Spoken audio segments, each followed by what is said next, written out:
इकडे पिंपरी चिंचवडमधील काटेकी टक्कर म्हणावी अशी लढत म्हणजे भाजपाचे शहराध्यक्ष शत्रुघ्न काटे विरुद्ध राष्ट्रवादीचे उमेदवार उमेश काटे यांच्यात होणारी लढत आहे।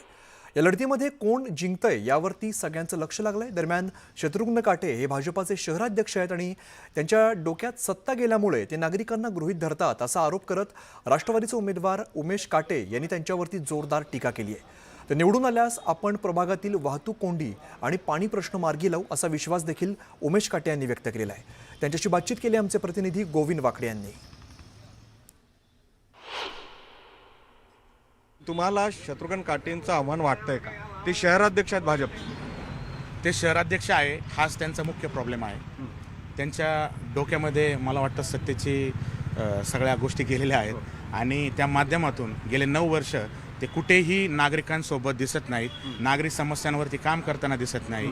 मला या ठिकाणी सांगावं वाटेल की त्यांच्या माध्यमातून या भागासाठी कोणते कामं झाले ते आमचे नेते विठ्ठल उर्फ नाना काटे यांनी केलेली कामं, यांनी मागण्या केलेल्या, पाठपुरवठा केलेली कामं। तुम्हाला नौका उमेदवार म्हणून प्रेझेंट केलं जातंय, बऱ्याच ठिकाणी असं बोललं जाते आणि तेही बऱ्याच ठिकाणी बोलत आहेत भाजपकडनं असं, तर मग या सगळ्या आरोपाला काय होतं? उमेदवार नौका आहे का सामान्य जनतेपर्यंत पोहोचलेला आहे हे त्यांना 16 तारखेच्या निकालात दिसेल।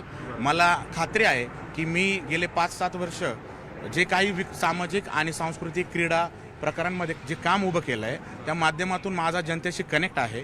तसेच माझ्या नेते विठ्ठल उर्फ नाना काटे यांच्या मार्गदर्शनाखाली येथील भागातील नागरिक समस्यांच्या सोडवणूक करण्यासाठी मी जे काय केले, आता निवडून आलात तर काय प्राधान्य असेल?